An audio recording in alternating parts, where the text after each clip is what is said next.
"Objection, Your Honor." A stunned silence fell over the courtroom. All eyes turned to the source of the interruption. 15-year-old girl standing with an air of defiance. Emily Lane. Her voice, steady and unyielding, sliced through the tension like a blade. Even Judge Charles, known for his no-nonsense demeanor, faltered for a moment, his gavel frozen mid-air. "Miss Lane," he said, his tone a mix of irritation and intrigue. "You are not a lawyer. You have no standing to object in this courtroom." Emily took a breath, her pulse pounding, but her expression remained composed. "With all due respect, Your Honor, justice isn't about who holds the title. It's about the truth." A murmur rippled through the audience. The prosecution lawyer scoffed, shaking his head. A child, standing up to the system? Ridiculous. And yet, there was something in her eyes, something unwavering. Judge Charles leaned forward, assessing the girl before him. "You have exactly 30 seconds to explain yourself before I dismiss this circus act." Emily knew this was her moment. Everything she had worked for, every sleepless night, every doubt and fear had led to this. But before she could utter another word, her mind flickered back to the moment that had started it all. 3 months earlier, the world had felt normal. Emily sat on the floor of her tiny bedroom surrounded by open books and notebooks filled with half-solved math problems. Numbers made sense. Equations had answers. The world was logical, predictable. Then the door slammed downstairs. Raised voices, heavy footsteps. Emily ran down to find her father, Jack Lane, standing in the middle of the living room, his hands clenched into fists. 2 uniformed officers flanked him.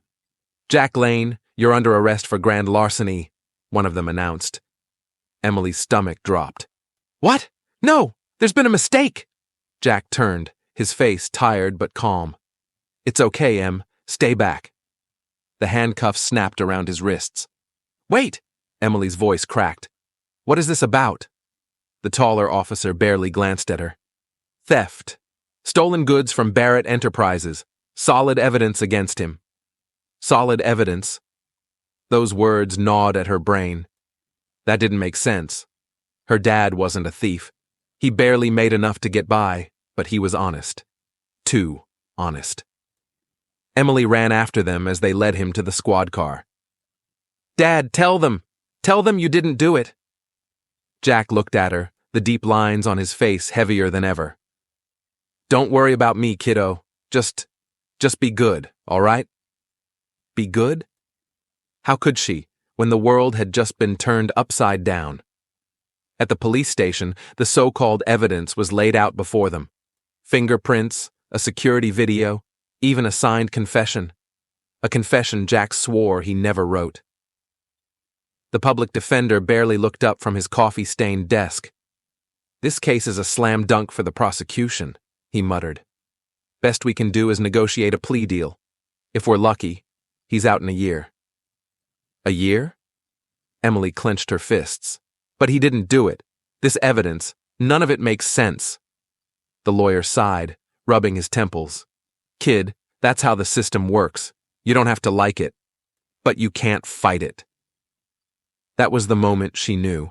If no one else would fight for her father, she would. Law textbooks replaced her math puzzles. Late nights weren't spent scrolling through social media like other kids her age. They were spent studying legal loopholes, forensic analysis, and court proceedings. She pored over case files, dissected witness statements, searching for the cracks. She was going to prove them all wrong. And now, standing in that courtroom, staring down a skeptical judge, she had her chance. Taking a deep breath, she lifted her chin and met his gaze head-on. "Your Honor," she said, her voice steady, "I have evidence that will change the outcome of this case." Judge Charles studied her with narrowed eyes. The weight of the moment pressed down on Emily, but she refused to let it shake her. This was just the beginning. "Very well," the judge finally said. You'll have your chance to present your findings tomorrow morning. But I warn you, Miss Lane, this court does not entertain theatrics. If you're wasting my time, you will regret it." The gavel struck. The tension in the room lingered, but Emily held her ground, her fingers curled into fists at her sides. She wasn't afraid of the judge's skepticism. What terrified her was the possibility that she might not find enough to save her father. That night, she sat cross-legged on her bedroom floor, surrounded by documents, scribbled notes, and her laptop screen glowing in the dim light. She replayed the security footage over and over, pausing, rewinding, scrutinizing every detail. Something wasn't right. Her dad's so-called confession sat in front of her, printed on a crisp sheet of paper. She traced the signature with her finger, comparing it to old notes he had written for her when she was younger. The handwriting was close, too close, but not an exact match. Someone had forged it. Emily's heart pounded. If she could prove this, it could blow the case wide open. "Em, you need to get some sleep." Jack's voice came from the doorway. He looked exhausted, the stress of the trial weighing on him, but his concern for her still shone through. She didn't look up. "Dad, your confession. You didn't write this. Someone faked it." Jack sighed, stepping inside and sinking onto the bed. "You think the court's going to care about that? These people, they've already made up their minds." "Not if I can prove it," Emily shot back. "I just need time." Jack hesitated before shaking his head. "Em, listen to me. I don't want you getting hurt over this." She finally looked at him, fire burning in her eyes. "You taught me never to back down from the truth. I'm just doing what you do." Jack ran a hand over his face, defeated. "Just be careful." The moment he left, Emily turned back to her laptop. If someone forged the confession, what else had they manipulated? The security footage. She pulled up the video again, slowing it down frame by frame. The timestamp read 10:32 p.m., the supposed moment her father had been caught on camera at Barrett Enterprises. But something gnawed at her, the shadows, the angle. It didn't feel right. Then she saw it. A tiny flicker in the timestamp, a barely noticeable glitch in the bottom corner. Her breath hitched. This footage had been tampered with. Emily sat back, pulse racing. If she could access the original unedited video, she could prove her father had been framed. But that meant getting through layers of bureaucracy. There was one way. She filed a Freedom of Information Act, FOIA, request. A long shot, but her best chance at obtaining the original footage. Every hour felt like a lifetime as she waited for a response.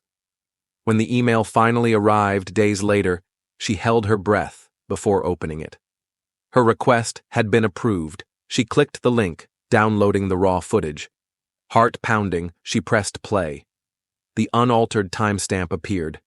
11:47 p.m., over an hour after her father had already been home with her. The case against him was built on a lie. A slow, victorious smile spread across Emily's face, until another realization hit her. This wasn't just a mistake. Someone had done this deliberately. Her eyes darted to the company's name in the file, Barrett Enterprises, Roger Barrett, the wealthy, untouchable businessman. Her father's arrest wasn't an accident. It was a setup. Emily had just found her next target. The courtroom was silent. All eyes were on Emily as she stood before the judge, her hands steady, her voice unwavering. The weight of the moment pressed against her, but she refused to let it crush her. She had worked too hard for this. Now was her chance to prove that everything the prosecution had built was a lie. She cleared her throat, forcing herself to sound confident. "Your Honor, the prosecution's case is built on a timeline that simply doesn't add up. I have evidence that the security footage used against my father was altered." A ripple of murmurs spread through the courtroom. The prosecutor, a sharp-faced man named Grayson, scoffed. "This is absurd, Your Honor. This is nothing but a desperate attempt to create confusion." Emily didn't flinch.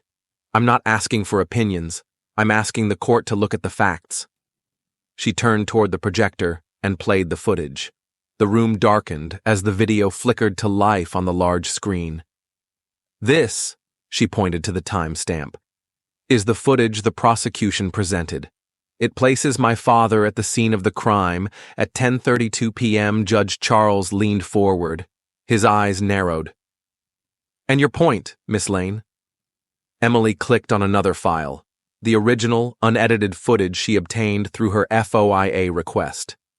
This is the raw footage, she said, her voice firm. She slowed it down and pointed at the bottom corner. Watch the timestamp carefully.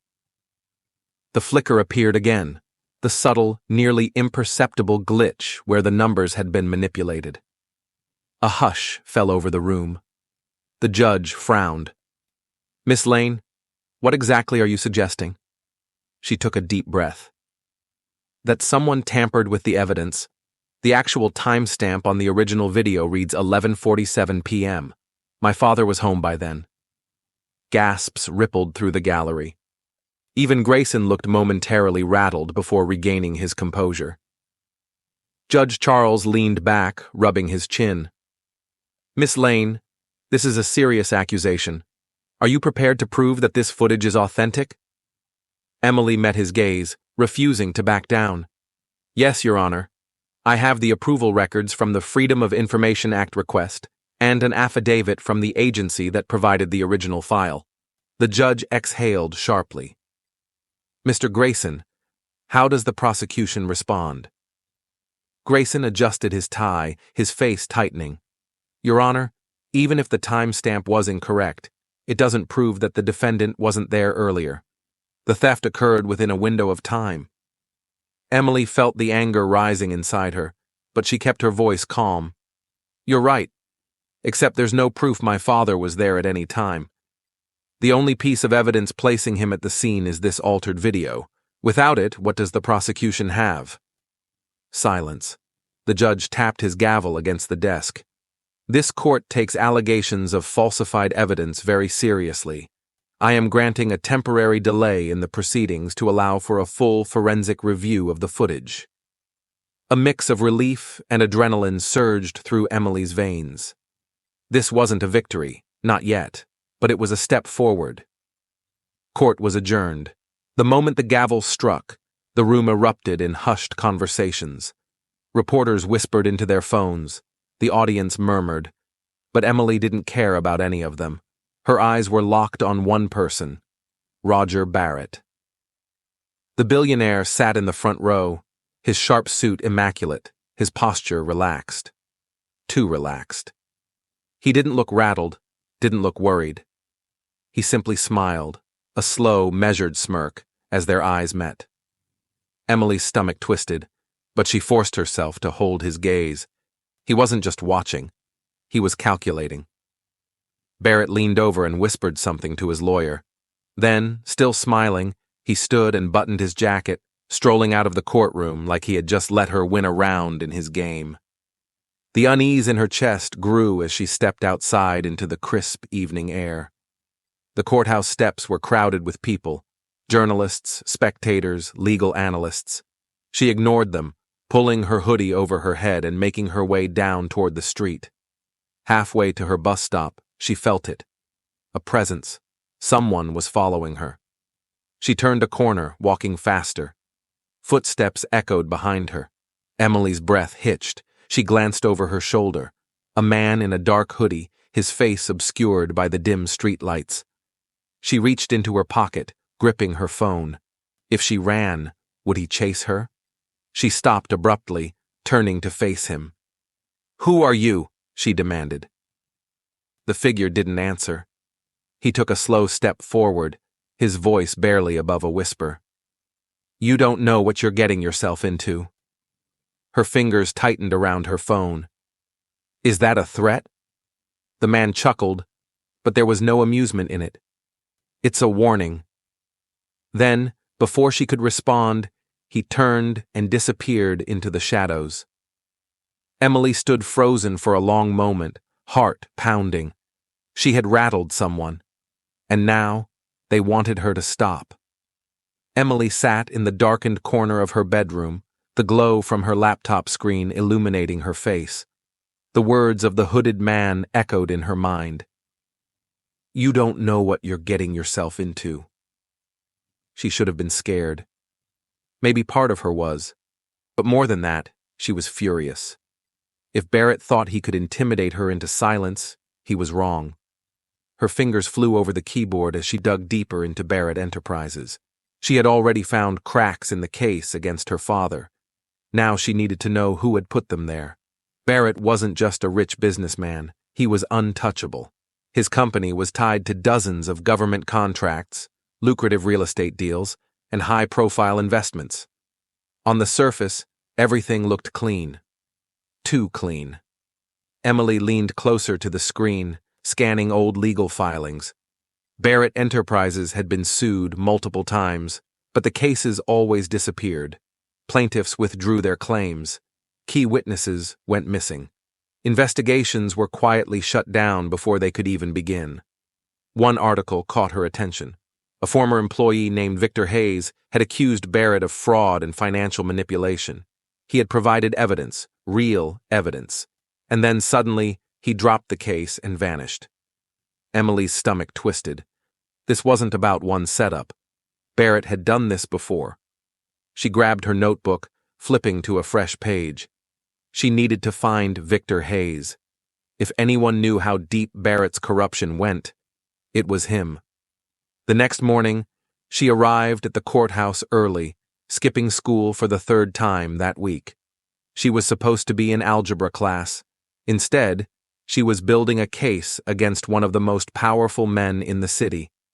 She made her way through the empty halls, heading toward the records department, when a voice stopped her. "You're the kid taking on Barrett, huh?" Emily turned. A janitor stood nearby, pushing a mop across the marble floors. He was older, his uniform faded, his expression unreadable. She hesitated. "Who's asking?" The janitor smirked, lowering his voice. "You're stirring up a hornet's nest. Barrett's got friends in places you don't want to know about. People inside the system." Emily's heart pounded. "Like who?" The man shrugged. "Judges, cops, government officials. Barrett's money keeps their pockets full. He's got people watching your every move." She swallowed hard. "Why are you telling me this?" The janitor sighed, his expression darkening. "Because I've seen what happens when people go up against him. It never ends well." Emily clenched her fists. "So what? I should just give up." The janitor shook his head. "Number just. Be careful, kid." Then, without another word, he pushed his mop down the hall and disappeared around the corner. Emily exhaled slowly. She was being watched. Barrett knew she was a threat. That night, she sat in the passenger seat of her father's truck, staring out the window as they pulled into their driveway. The house was dark, the only light coming from the dim porch bulb. Something felt off. Jack turned off the engine. "You okay, kiddo?" Emily nodded absently, but as soon as she stepped out of the truck, she saw it.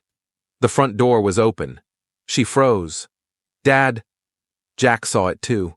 His expression hardened as he grabbed her arm, pulling her behind him. "Stay here." He stepped inside first. The moment the door swung wider, Emily's stomach dropped. The house had been ransacked, furniture overturned, cabinets left hanging open, papers and books scattered across the floor. Someone had been looking for something. Emily rushed past her father, heart racing. She sprinted to her room. Her laptop was still there, but her files, her notebooks, gone. A chill ran down her spine. This wasn't a robbery. This was a warning. She turned back toward the door, but before she could speak, Jack swore under his breath. "Emily, the truck." She ran outside. The passenger door was ajar, the glove compartment wide open, papers fluttering in the night breeze. They had gone through everything. Jack exhaled sharply, running a hand over his face. Who the hell did this? Emily already knew the answer. her hands clenched at her sides. "Barrett." Jack turned to her, his face filled with worry. I told you. This isn't a game. These people aren't like us. They don't play fair." She swallowed hard, anger tightening in her chest. "I know, but I'm not just fighting for you anymore." Her father frowned. "What do you mean?" Emily turned back toward the house, her fists trembling.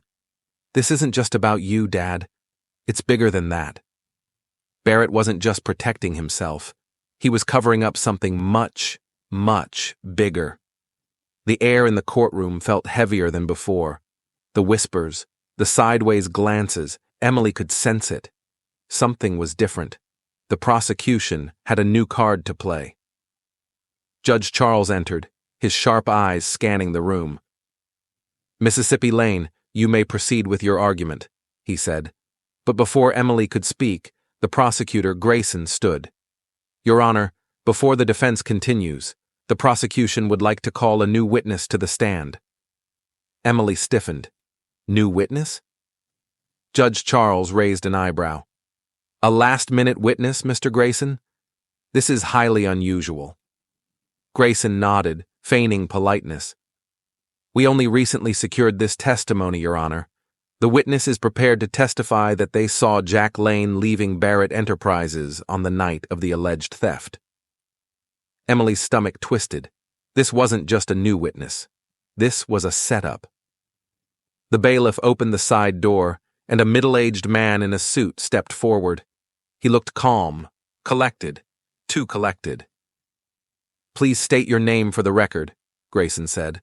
The man cleared his throat. "Richard Calloway." Emily narrowed her eyes. That name sounded familiar.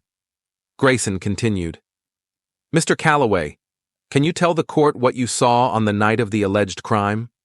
Calloway adjusted his tie. "I was near Barrett Enterprises late that evening, around 10:30 p.m. That's when I saw a man exiting the back of the building. He was wearing a dark jacket and jeans. I didn't think much of it until I saw the news about the theft." He turned toward the jury. That man was Jack Lane. A murmur rippled through the gallery. Emily's mind raced. The jacket. The evidence had claimed her father was wearing a specific black jacket when he supposedly committed the crime, but something about that never sat right with her. She stood, her voice cutting through the noise. "Your Honor, I request permission to cross-examine the witness." Judge Charles nodded. "Proceed, Miss Lane." Emily walked toward the stand, locking eyes with Calloway. "Mr. Calloway, how far were you from the man you claim was my father?" Calloway hesitated, then answered, "About 20 feet." Emily nodded, pretending to take notes. "And you're absolutely certain that the man you saw was Jack Lane?" "Yes," Calloway said confidently. Emily looked up. "And what was he wearing?" "A dark jacket, jeans, and boots," he replied without hesitation. She took a slow step forward. "This jacket by any chance?" She pulled out a photo and handed it to the bailiff. The image appeared on the courtroom screen, a picture of her father wearing the black jacket in question. Calloway nodded. "That's the one." Emily exhaled. She had him. She turned to the judge. "Your Honor, I'd like to submit new evidence." She reached into her folder and pulled out a police report. "This report was filed 3 weeks before the crime. It states that this exact jacket was stolen from our home." Gasps rippled through the room. Calloway shifted in his seat. Emily didn't stop. "So, Mr. Calloway, either you have superhuman eyesight and were able to identify my father in the dark from 20 feet away." She let the sarcasm settle, then continued. "Or you saw a man wearing a jacket that my father didn't even own at the time." Calloway's face paled. The judge leaned forward. "Miss Lane, do you have evidence to support this claim?" Emily nodded. "Yes, Your Honor. I have a copy of the stolen property report and a request for security footage from the location where it was taken." Judge Charles turned to Calloway, his expression unreadable. "Mr. Calloway, are you absolutely certain about what you saw?" Calloway swallowed hard. His confidence was gone. I thought it was him. Emily pounced. Or maybe someone told you to think that? Grayson shot to his feet. Objection! Speculation! Judge Charles sighed, rubbing his temple. Sustained. He turned back to Emily. Miss Lane, while your line of questioning is compelling, we still need substantial evidence to determine whether this testimony was falsified. Emily straightened. Then, Your Honor, I request a subpoena for the financial records of Barrett Enterprises. If this witness was influenced in any way, the evidence will be there. Grayson's head snapped up. This was the moment Barrett had been dreading. The judge exhaled, deep in thought. Finally, he spoke. Given the inconsistencies in testimony, I will allow this subpoena. Emily stole a glance at Roger Barrett. For the first time since the trial began, he didn't look amused. Barrett's fingers drummed slowly against the table, his expression blank. But Emily saw it. The slight tension in his jaw. The way his lawyer leaned in, whispering furiously. She wasn't just exposing the truth about her father's case anymore. She was getting too close to something bigger. Emily sat at her desk, eyes locked on the laptop screen, heart pounding. The courthouse had emptied hours ago, but she couldn't stop. She was too close now. The subpoenaed financial records of Barrett Enterprises had arrived. Hundreds of pages of transactions, payments, and invoices. A maze of numbers, but Emily had spent months training herself to recognize patterns, and one stood out immediately. A private investigator's name. Her stomach twisted as she clicked through the documents. A large payment, made just days before her father's arrest. The description was vague, but she knew what it meant. Barrett hadn't just framed Jack. He had hired someone to plant evidence, forge the confession, and make sure the police had an airtight case against him. Emily exhaled sharply, fingers trembling as she scrolled further. The transactions continued. Thousands of dollars funneled into unmarked accounts, suspiciously timed payments to court officials, and unexplained consultation fees sent to names tied to previous dismissed lawsuits against Barrett. This was it. Proof that Barrett wasn't just corrupt. He was controlling the entire system. She had him. Emily reached for her phone, ready to call Officer Garcia, when something crashed through her window. Glass shattered. She yelped, jerking back as shards scattered across her desk. A brick landed inches from her laptop, sliding across the wood with a dull thud. Her heart pounded as she stared at it. A note was wrapped around it. Hands shaking, she peeled it open. The message was short. Last warning. Walk away. Emily's breath came in short bursts. Her bedroom light flickered from the cold breeze. The broken glass gleamed under the glow of her laptop screen. She clenched her fists, forcing herself to steady her breathing. They were scared. They wanted her to stop. She picked up the brick, turning it over in her hands. For the first time, she felt it. Not just anger. Power. They had tried to silence her, and all they had done was prove how close she was to the truth. Emily wasn't backing down. She grabbed her phone and called Garcia. I have something you need to see. The officer's voice was tense. Emily, are you okay? No, she said flatly. But Barrett won't be either. Garcia sighed. What did you find? Emily hesitated. The evidence was strong, but she knew it wouldn't be enough. Barrett's lawyers would argue lack of direct intent. He could claim ignorance, blame an employee, stall in court for years. She needed one final witness. Someone who could confirm that Barrett gave the order himself. Emily sat back in her chair, running a hand over her face. One name burned in her mind. Victor Hayes. The man who had disappeared after trying to expose Barrett. The last person who could bring him down for good. Emily gripped the steering wheel tighter as she drove through the dimly lit streets. Victor Hayes. The name had been buried in old case files, whispered in legal circles, then erased like he never existed. But she had found him. A rundown apartment on the far edge of town. The kind of place where people disappeared, not by choice, but because they had no other option. She parked and climbed out, her breath visible in the cold night air. What if he refused to talk? What if he was too scared? She knocked once. No answer. Twice. The door cracked open, revealing a man in his 40s, hollow-eyed and weary, his face marked by years of battles lost. His voice was hoarse. "I don't talk to reporters." "I'm not a reporter," Emily said quickly. "I'm Jack Lane's daughter." Victor's jaw tightened, his grip on the door stiffening. "Go home, kid." Emily stuck her foot in the door before he could shut it. "Please, I know what Barrett did to you. I know what he's done to a lot of people, but if we don't stop him now, he's going to keep getting away with it." Victor hesitated. A lifetime of regret flickered in his eyes. Emily took a shaky breath. "My dad is sitting in a jail cell because of him, just like you lost everything, and if I don't stop Barrett now, he'll destroy the next person, and the next, and the next. Please, help me end this." Victor exhaled slowly, rubbing a hand over his face. He looked at her for a long moment. Then, without a word, he stepped aside and let her in. Inside, the apartment was cluttered, stacks of old newspapers and case files gathering dust.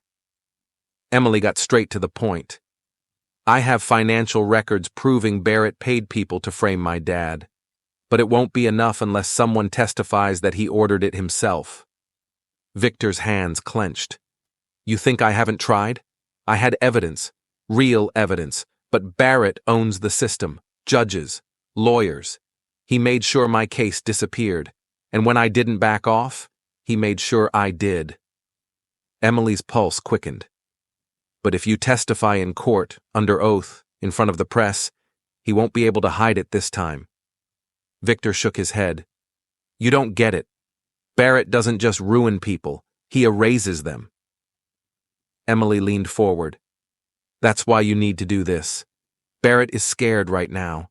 He sent people after me. He broke into my house, sent me threats, even threw a brick through my window. He's desperate. That means he's vulnerable. We can win." Victor stared at her, something shifting behind his tired eyes. For the first time in years, he saw hope. After a long silence, he exhaled sharply.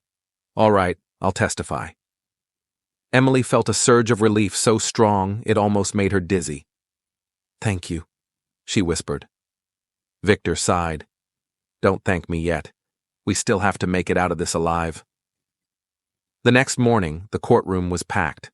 The press had caught wind of the subpoenaed records, and the tension in the air was suffocating. Emily sat at the defense table, hands folded tightly, barely breathing as the judge called for new evidence. She stood. "Your Honor, I'd like to call a witness to the stand. Victor Hayes." A wave of shock spread through the courtroom. Roger Barrett's expression remained carefully neutral, but Emily saw it, the twitch in his jaw, the subtle shift in his posture. He hadn't expected this. Victor walked in, his once beaten-down frame now standing taller. He took the oath and sat, clearing his throat before speaking. "I worked for Roger Barrett for 6 years," he began, his voice steady.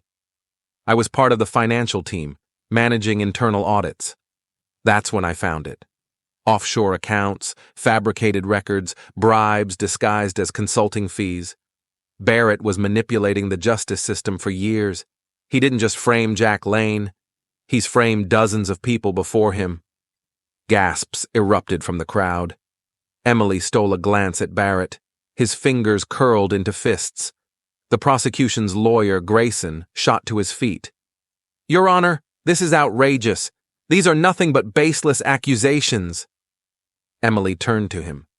"Then why did Barrett's company pay you personally for legal advisement 2 months after Victor's case was buried?" Grayson paled. Judge Charles adjusted his glasses. "Mr. Hayes, do you have proof of these claims?" Victor nodded. "Yes, Your Honor. I kept copies of everything." A folder was handed to the bailiff. It contained internal emails, forged signatures, wire transfers, a smoking gun. The courtroom erupted. Barrett's lawyer opened his mouth to object when the doors burst open. A uniformed officer stepped inside, striding quickly to the judge's bench. "Your Honor, I have urgent evidence for the court." Judge Charles frowned. "What evidence?" The officer glanced at Emily, then turned back to the judge. "We just obtained a confession from one of Barrett's security personnel." Silence. The entire courtroom seemed frozen. The officer continued, his voice ringing through the room. He admitted, under oath, that Barrett ordered the framing of Jack Lane. The entire case shifted in an instant. Emily's father was no longer the one on trial. Now Roger Barrett was. The courtroom was in chaos. Lawyers whispered furiously, reporters scribbled notes, and cameras flashed as Judge Charles called for order. Emily sat at the defense table, gripping the edges with white-knuckled hands. She had spent months fighting for this moment, but now, as the final decision loomed, she barely dared to breathe. Judge Charles exhaled heavily, looking from Emily to the prosecution, then to Jack Lane, who had spent far too long trapped in a nightmare he never deserved. "This court has reviewed the evidence, including the financial records, the witness testimony, and the confession obtained by law enforcement," the judge began. His voice was steady, but there was an unmistakable weight behind his words. A pause. Then, "The charges against Jack Lane are hereby dismissed." For a moment, Emily didn't move, didn't breathe. Then it hit her. She had won. Jack let out a shaky breath, his shoulders sagging in disbelief. His hands covered his face for a brief second before he turned to Emily, eyes filled with something unspoken, something raw and real. Emily felt her throat tighten, but before she could react, the judge wasn't done. "This court is also issuing an official order for a full-scale investigation into Barrett Enterprises. Based on the evidence presented, there is sufficient cause to believe Mr. Roger Barrett engaged in fraud, bribery, and perjury in multiple legal proceedings." Gasps rippled through the crowd. Barrett sat motionless, his usually perfect composure cracking at the edges. Judge Charles's gaze landed on him. "Until further notice, Roger Barrett is placed under house arrest. All financial transactions associated with Barrett Enterprises will be frozen until a full audit is completed." The gavel slammed down, sealing Barrett's fate. It was over. Emily barely had time to process what happened before the courtroom erupted. Reporters swarmed toward her and Jack, shouting questions, cameras flashing in their faces. "Emily, how does it feel to bring down one of the most powerful businessmen in the city? What's next for you after this historic win? Do you think Barrett will actually serve time?" Emily straightened, taking a deep breath. Then, loud enough for everyone to hear, she said, "This was never about bringing someone down. It was about standing up for what's right." Jack turned to her, his expression unreadable, until in the next moment, he pulled her into a hug. For the first time since this all began, Emily let herself feel it. The exhaustion, the relief, the quiet, overwhelming realization that she had done it. She had saved her father. The cameras kept flashing, but Emily didn't care. For the first time in a long time, she could finally breathe again. Weeks later, the world had moved on. Barrett's trial was looming, the headlines had changed, and the chaos had settled. Emily sat on the porch of their small house, a warm cup of tea in her hands, staring up at the night sky. Jack walked out, 2 mugs in hand. He handed her one, then sat beside her. For a long time, they just sat in silence. Then, finally, Jack spoke. "So," he said, smirking slightly, "what's next for my genius daughter?" Emily chuckled softly, taking a sip of her tea. She thought about everything. The case, the fight, the fact that she had beaten a system designed to crush people like her. She glanced at Jack and smiled. "Maybe law school?" Jack grinned, shaking his head. "Yeah, I figured." The stars above them flickered in the quiet. For the first time in months, everything finally felt right. This isn't just about one case. It's about fighting for the truth, standing up for justice, and never backing down, no matter how powerful the enemy is. If you found this story inspiring, make sure to hit that like button. It helps bring more stories like this to life. And if you love gripping courtroom dramas, thrilling mysteries, and stories of ordinary people taking on the impossible, don't forget to subscribe and turn on notifications so you never miss a new upload. Justice isn't just something that happens in the courtroom, it's something we fight for every day. Thanks for watching, and I'll see you in the next one.